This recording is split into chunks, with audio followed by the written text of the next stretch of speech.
우리 옆에 있는 분들하고 인사하겠습니다. 사랑합니다. 축복합니다. 인사하시죠. 주세요. 집에서 예배하시는 분들 옆에 아내가 있고 남편이 있다면 사랑합니다. 축복합니다. 하고 인사해 주셔야 됩니다. 아들에게도 딸에게도 사랑하고 축복합니다. 사랑하고 축복할까요? 사랑하고 축복합니다. 어려운 중인데도 함께 예배할 수 있어서 감사를 드립니다. 누가복음 19장은 삭개오라고 하는 다소 생소한 인물을 소개하고 있습니다. 삭개오에 대한 성경의 기록은 그가 여리고라는 도시의 세금에 관한 업무를 맡았던 책임자였다는 것만 알려줄 뿐입니다.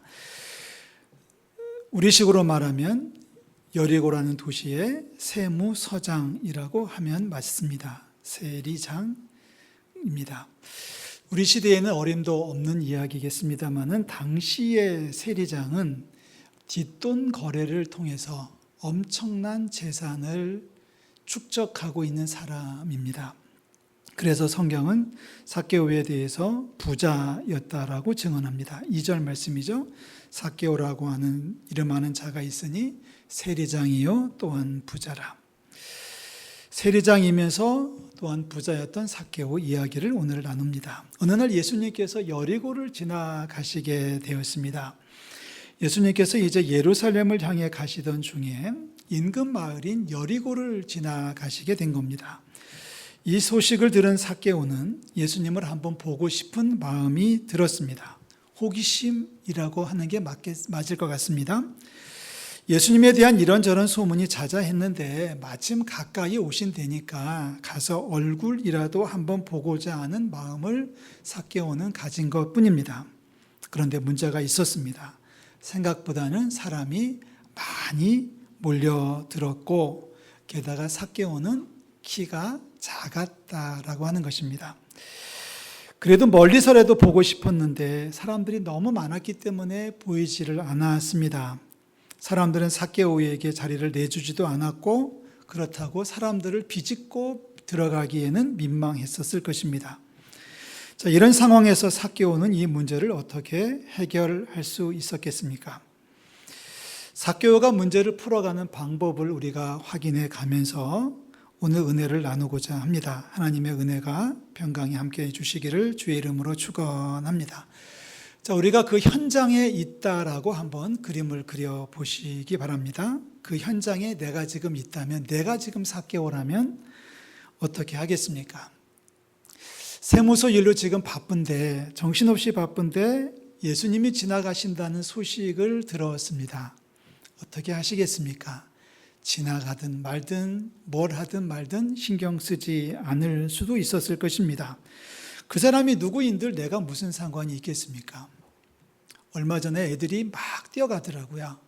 그래서 뭔 일이냐 그랬더니 신림역에 아이돌 가수 누가 온다는 겁니다. 제가 뛰어갔겠습니까? 집으로 그냥 들어갔겠습니까?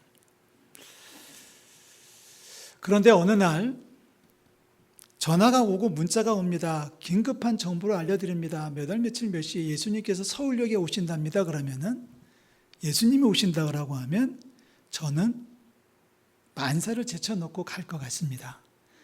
우리 주의자나 반주하시는 두 분은 아이돌 가수가 오면 뛰어갈지도 모르겠습니다. 지금 이 자리에서 최연소자입니다. 지금 저 같은 사람한테 아이돌 가수는 아무 의미가 없습니다. 그런데 삭개오에게 예수님이 그래도 작지만 어떤 의미가 있었기 때문에 삭개오는 예수님을 만나러 가겠다라고 마음을 먹었습니다. 그런데 나가보니 사람들이 너무 많이 몰려 있었고 자기는 키가 작았기 때문에 발 뒤꿈치를 들어도 예수님이 보이지를 않았습니다. 자, 선택지가 나오는 거죠. 우리가 여러 가지를 이 상황에서 선택할 수가 있습니다. 첫째는 그냥 포기하고 바쁜데 그냥 포기하고 사무실로 되돌아갈 수가 있습니다. 안 되겠지. 뭔 사람들이 이렇게 많은 거야. 대체 뭐 한다고 이렇게 다들 나와가지고 난리들이야. 정신없는 사람들 같으니라고 정말 할 일 없는 한심한 사람들일세 라고 하면서 포기하고 들어갈 수 있습니다. 두 번째, 사람들을 시켜서 삭개오는 자기가 지나갈 수 있도록 길을 열 수도 있었습니다. 삭개오의 위치, 세무서의 책임자라고 하는 그 세리장의 위치에서 사람들을 시켜가지고 길을 열어놓을 수도 있었습니다. 물러거라, 물러거라. 지금 세리장님이 나오신다 하면서 사람들을 뒤로 미룰 수도 있었을 겁니다. 아니면 더 쉬운 방법은 사람을 시켜가지고 예수님에게 전가를 하는 거죠. 조금 무겁게, 무섭게 메시지를 보내는 겁니다. 당신 나 좀 보고 가시오 하고서 예수님을 자기의 처소로 끌어들이는 방법도 있을 겁니다. 거듭 말하지만 한 도시의 세리장이라고 하는 직책은 얼마든지 가능한 일입니다. 공권력을 사용할 수도 있고 물리적인 힘을 사용할 수도 있었습니다. 야, 가서 저 예수라는 사람 좀 데리고 와. 내가 저 얼굴 좀 한번 봐야 되겠어? 하고서 군사들 몇 사람을 보내는 것도 충분히 가능했던 사람이 삭개오였었습니다. 이 모든 방법이 가능했고 쉬웠습니다. 그런데 삭개오는 이런 방법들을 제쳐놓고 다른 방법을 선택합니다. 사람이 많고 키가 작다고 해서 포기하지 않았고 그렇다고 사람들을 동원해서 물리적인 힘을 사용하지도 않았습니다. 4절을 다시 한 번 더 읽겠습니다. 4절 앞부분만 다시 읽을 텐데요. 한번 따라 하시는 게 낫겠네요. 앞으로 달려가서 보기 위하여 돌 무화과 나무에 올라가니. 옛날 성경을 익숙하게 기억하시는 분들은 뽕나무에 올라갔다는 게 훨씬 더 익숙하실지 모르겠습니다. 돌 무화과 나무, 이스라엘에서는 흔히 볼 수 있는 나무이고 그리고 나무도 꽤 커서 사람이 올라가는데 아무 문제가 없는 나무가 그 앞에 있었는데 삭개오는 생각하는 거죠. 앞으로 달려가서 예수를 보기 위하여 돌 무화과 나무에 올라갔다. 오늘 이 말씀이 저와 여러분들의 마음속에 귀한 메시지로 담기시기를 주의 이름으로 축원합니다. 포기하지 않았습니다. 내려놓지 않았습니다. 예수님을 보기 위해서 앞으로 달려갔고 돌 무화과 나무에 올라가서 예수님이 지나가시기를 기다리고 있는 모습, 이것이 바로 삭개오가 문제, 즉 예수님을 보고 싶은데 예수님을 볼 수 없는 이 문제를 푸는 삭개오만의 독특한 방법이었습니다. 삭개오는 올라갔습니다. 다른 사람들은 올라가지 않았습니다. 그 나무가 삭개오의 소유도 아니고 어느 집안에 있는 나무도 아니었는데 누구나 그 나무 위에 올라갈 수 있었을 텐데 나무 위에 올라간 사람은 삭개오밖에는 없었던 것 같습니다. 아마도 그 자리에 있었던 많은 사람들, 구름처럼 몰려서 예수님을 보려고 왔던 많은 사람들은 가까이서 예수님을 본 사람도 있었을 것이고 옷자락이라도 만진 사람도 물론 있었겠지만 대부분의 많은 사람들은 보이지 않는다고 그냥 괜히 왔어 그러면서 포기하고 돌아갔을 것입니다. 어쩌면 옆모습이나 봤을지요, 뒷모습이나 보았을지요, 옷자락 조금 보고 입맛만 다시고 돌아가는 사람들이 대부분이었을 것입니다. 그런데 삭개오는 앞으로 달려가서 나무 위에 올라갔다. 그리고 그곳에서 예수님을 기다리고 있다고 하는 이 말씀이, 이 방법이 오늘을 살아가는 우리들에게도 큰 울림이 되시기를 주의 이름으로 부탁을 드립니다. 목표를 세웠느냐가 먼저 중요하겠죠. 삭개오는 바쁜 와중에도 그렇게 예수님과의 관계가 돈독한 사람이 아님에도 불구하고 예수님을 보고 싶어 했습니다. 우리도 마찬가지죠. 과연 우리도 세상을 살면서 목표를 세우고 있는가? 그리고 이 목표가 정말 하나님을 기쁘시게 하는 것인가? 하나님께서 원하시는 것인가? 하나님께 영광이 되는 것인가를 물어야 됩니다. 두 번째는 목표를 세웠는데 장애물이 있을 때가 너무 많습니다. 그 일을 꼭 하고 싶은데 방해꾼이 있는 경우가 너무 많습니다. 그 일을 꼭 하고 싶은데, 제가 아는 어느 집사님 한 분은 금년도에 계획이 뭐냐 그랬더니 저를 쓱 쳐다보더니 아주 정말 좋은 말씀을 주셨어요. 목사님, 올해 한 해 동안은 제가 52주 동안 주일 예배를 한 번도 안 빠지겠습니다. 그 말을 하고 지금까지 딱 2주 나왔습니다. 코로나19 때문에 못 나오면서 아주 그 속이 시원하게 생각하는 모양이에요. 그래서 한번 통화를 했는데 요즘 기분이 어때 그랬더니 아주 홀가분해요. 주님께서 저를 교회 못 오시게 해가지고 얼마나 감사한지 몰라요. 옆에 있었으면 한 대 때렸을 것 같은데, 하고 싶은데 방해가 있고 장애가 있는 경우가 너무나 많습니다. 분명히 그 일이 하나님께서 원하시는 일인데도 불구하고 쉽지 않습니다. 상황이 어렵습니다. 삭개오의 경우는 그러나 자기가 할 수 있는 최선의 선택지를 결정합니다. 사람들을 불편하게 하거나 사람들에게 배를 끼치거나 누구를 끌어들이지 않고 예수님을 성가시게 하는 것이 아니라 자기로서, 자기 입장에서, 자기의 상황에서 자기가 할 수 있는 작지만 최선의 노력을 다하고 있는 모습이 감동적이라고 하는 것입니다. 포기하지도 않았고요. 물리적인 힘을 동원하지도 않았고요. 대신에 예수님께서 가시는 길을 살폈고 예상을 했고 앞서 달려갔고 나무에 올라가서 예수님이 오시기까지 기다렸습니다. 이것이 삭개오가 문제를 해결하는 방법입니다. 단순히 보고 싶은 마음으로 예수님을 보려고 나왔던 삭개오였지만 예수님은 삭개오를 보시는 순간에 삭개오의 예상을 뛰어넘는 놀라운 축복을 하시지 않습니까? 가시던 발걸음을 멈추시고 삭개오를 바라보시고 삭개오의 이름을 불러주시고 삭개오를 내려오라고 명령하시고 삭개오의 집에 들어가서 그 저녁 시간을 삭개오와 함께 머무는 축복이 있었습니다. 너무 많은 분들이 힘들다는 이유 때문에 너무 쉽게 포기하고 있는 세상입니다. 질에 겁을 먹고 자포자기해 버립니다. 아무것도 할 수 없다고 말하는 분들이 계십니다. 세상에 아무것도 할 수 없는 경우는 제가 볼 때는 한 번도 없었던 것 같습니다. 뭐래도 할 수 있고 아무것도 할 수 없지만 그래도 할 수 있는 것이 뭐가 있다면 그것을 찾아가지고 노력하는 것이 문제를 해결하는 발걸음 방법이라는 얘기입니다. 교회 못 간대. 요즘 그런 분들이 많이 계시죠. 오늘도 보니까 아침에 교회 왔다 가신 분들이 서너 분 계시고요. 또 제가 먼 발치에서 봤는데 교회를 오고 싶어서 교회까지 왔다가 차마 교회를 못 들어오고 그냥 돌아가신 분들도 계셨던 것 같습니다. 근데 어떤 분들은 그래요. 교회 못 간대? 그럼 말지 뭐 안 가면 그만이지. 이렇게 얘기하죠. 오늘도 온라인으로 예배해야 된대. 그래? 그럼 적당히 앉아서 적당히 예배하면 되지 뭐. 이렇게 말을 하는 분도 있죠. 온라인으로 예배하고 있는데 찬송을 부르고 있습니다. 그런데 찬송하는 시간이네? 다 일어나는 시간이야? 뭘 그냥 앉아서 해도 되지 뭐 하면서 그냥 앉아 계신 분들도 계실 것 같습니다. 세상 사는 것도 그렇지 않습니까? 고민할 거 없어 대충 사는 거지 뭐가 달라지겠어 라고 하면서 그냥 손을 내리는 분들이 계시지 않습니까? 어떤 분들은 말합니다. 내 인생은 여기까지인가 봐.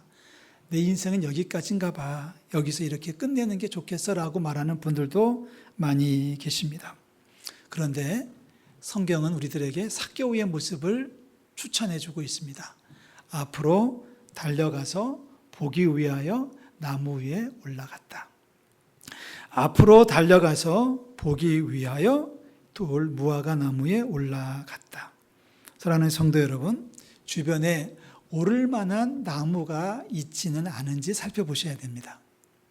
할 수 없는 것이 아무것도 없는 게 아니라 그래도 내가 올라가서 기다리면 예수님이 지나가실 수 있는 바로 그 길목에 있는 나무가 있지 않은가를 살펴봐야 됩니다. 그 나무가 높고 안락하지는 않다 할지라도 그래도 올라가서 기다리면 예수님이 오실 수 있는 그 길목에 있는 나무가 왜 없겠습니까? 완벽하지는 않아도 지금보다야 조금이라도 나아질 만한 뭔가 하나라도 지금부터라도 할 수 있다면 우리는 인생에서 승리하게 될 줄로 믿습니다. 다시 말해서 지금 있는 자리에서 지금 당장 할 수 있는 일을 찾아야 되는 것이 우리의 책임입니다. 최선은 아닐 수 있습니다. 정답은 아닐 수 있지만 그래도 차선이라도 그래도 뭔가라도 하면서 때를 기다리는 것이 우리가 해야 될 사명인 것입니다. 지난 2주간에 걸쳐서 사무엘상 17장 말씀을 이야기했습니다. 골리앗을 이겨라고 하는 제목으로 2차례 말씀을 드렸습니다. 말씀을 드리면서 한 가지 다루지 않고 넘어온 이야기가 있어서 잠시 말씀을 드리려고 합니다. 다윗 이야기 가운데 우리가 한 가지 풀지 않은 숙제는 다윗은 왜 물맷돌을 5개나 준비를 했을까입니다. 하나만 준비해도 됐는데 왜 5개나 준비했을까? 자칫 잘못하면 다윗의 믿음이 부족한 것으로 해석할 수도 있습니다. 지난 며칠 동안, 지난 한 2달 동안 이 문제를 깊이 고민하면서 많은 자료를 추적을 했습니다. 그런데 이 문제에 대해서 거론하고 있는 자료는 하나도 없습니다. 문제는 그겁니다. 왜 다윗이 골리앗의 이마에 물매를 던졌을 때 골리앗의 이마를 향해 달려갔던 물맷돌은 하나였는데, 성경을 보면은 하나였는데 그렇지 않습니까? 하나를 던졌더니 빗나가서 또 던졌다가 아니라 하나를 던졌더니 맞아서 골리앗이 쓰러진 거 아닙니까? 그 믿음이 있다면 굳이 5개씩까지 준비할 수 있었을까? 그럴 필요가 있었을까라고 하는 이야기를 짚어가야 됩니다. 제구에 5개를 넣었다라고 되어 있습니다. 제구는 그냥 가방입니다. 조그만한 손가방입니다. 어제 저녁 시간에 저녁을 먹고 나가지고 프로야구 중계를 잠깐 봤는데 그 심판이 주심이 제구를 차고 있더라고요. 야구 심판이 허리춤에다가 조그만한 주머니를 차고 있으면서 거기다가 공을 집어넣고 떨어지면 던져주고 떨어지면 던져주고 그것이 다 떨어지면 이제 수고하는 사람에게 오라고 그래가지고 한 100개를 거기다 담는 걸 봤습니다. 여러분 그게 제구입니다. 영어로 번역하면 그냥 작은 가방, 스몰 백입니다. 제구의 크기가 얼마나인지 자료가 없습니다. 뭐 좀 작은 것도 있고 좀 큰 것도 있고 돌멩이가 얼마나 컸는지 잘 모르겠습니다. 제구를 보면 그 물매를 보면 물매에 매길 수 있는 돌의 크기는 뭐 이 정도 크기는 절대 아닙니다. 우리 어린 나이에 주먹만큼 정도가 지금 고고학적으로 발견되는 물매의 크기일 뿐입니다. 야구공보다 훨씬 작습니다. 발견되고 있는 고고학적 자료의 제구의 크기도 야구 심판이 가지고 있는 것 이상 크지 않습니다. 지금 여러분 뭔가 상상해 가실 겁니다. 다윗이 시내에 가가지고 돌을 5개를 골랐다라고 하는 것은 5개는 제가 볼 때는 가방, 제구에 들어갈 수 있는 최대치 숫자입니다. 다시 말해서 다윗은 골리앗과의 한판 싸움을 위해서 돌멩이를 5개를 준비했다. 이것은 준비할 수 있는 만큼 최대한의 돌을 준비한 겁니다. 믿음의 문제가 아닙니다. 하나님께서 싸워주시고 다윗이 골리앗을 이기게 해주실 줄을 다윗은 믿고 있었지만 자기가 할 수 있는 최선의 노력을 다하고 있는 모습입니다. 만약에 다윗이 믿음이 잘못됐다면, 믿음이 맹목적인 신앙이었다면, 믿음이 성령을 이탈한 어떤 잘못된 믿음이었다면 하나님이 싸워주실 거야 그러고서 아무 준비도 하지 않고 골리앗 앞에 섰을 겁니다. 야, 하나님이 너 죽인대. 너 쓰러뜨릴 거야. 하나, 둘, 셋 이라고 끝냈을지도 모릅니다. 그러나 다윗은 하나님의 이름으로 다윗은 골리앗 앞에 서면서도 자기가 할 수 있는 최선의 노력은 다 했다는 것이 돌 5개에 담겨져 있는 메시지입니다.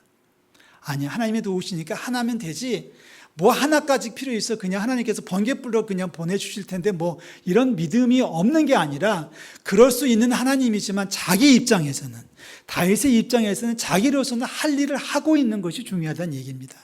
이게 지금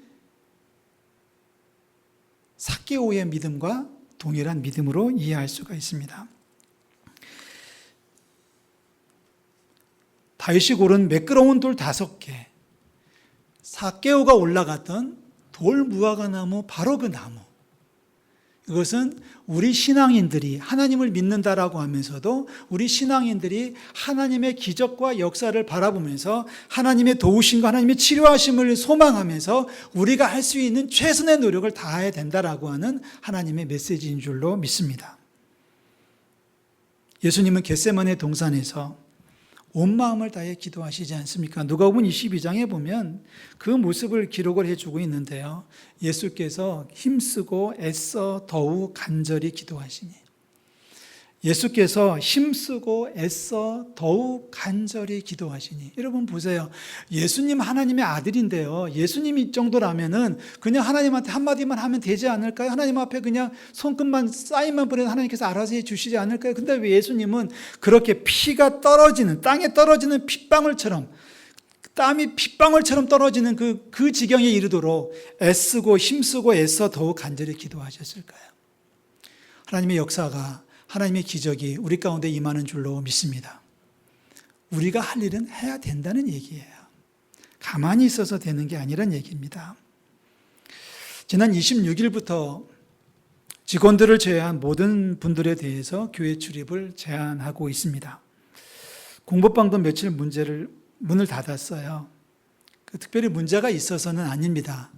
문제가 있어서가 아니라 평소에 교회를 출입하시는 분이 너무 많아서 그분들이 자판기에서 커피 빼가지고 이야기하고 또 이런 가시는 거를 가라고 할 수도 없고 민망해가지고 고민 끝에 내린 결단이었습니다.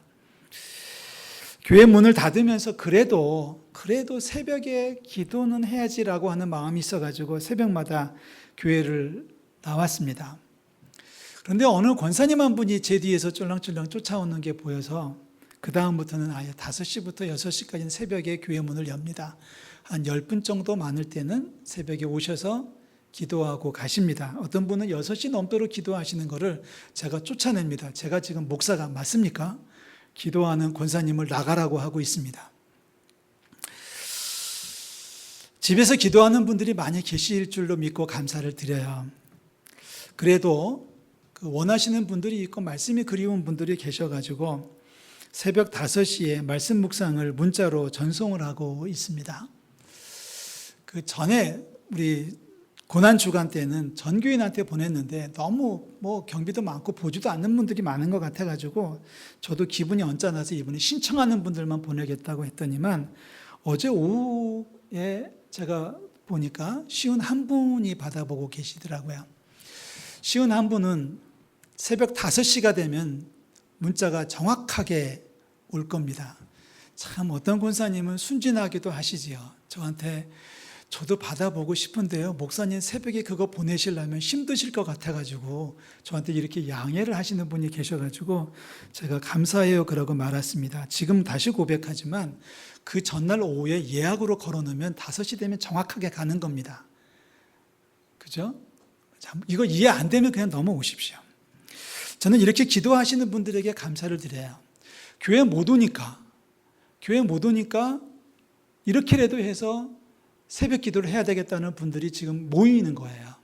아마 다음 주부터는 새벽 기도회만큼은 먼저 시작할 수 있지 않을까 생각합니다. 이 자리에 앉아서 기도를 하고 있으면 5시가 되면 문자 오는 소리가 띵똥띵똥 울려요. 그러면 뒤에 계신 분들 문자도 띵똥띵똥 울립니다. 엊그제는 한번 이렇게 뒤를 돌아보니까 기도하다 말고 그거 다 열어서 보느냐고 얼굴이 환해지셨더라고요. 저는 처음에 성령으로 환해진 줄 알았더니 그게 아니라 문자 보느냐고 화면 빛을 받아가지고 이렇게 그걸 보고 한번 5분이면 보시잖아요. 그걸 보시고 나서 다시 끄고 기도하시는 모습을 보면서 소망이 있다. 우리에게는 가능성이 있다는 그런 말씀을 다시 한번 드릴 수 있습니다. 모든 성도들이 함께 모여 예배하고 교제하는 날이 속히 오기를 주의 이름으로 축원합니다.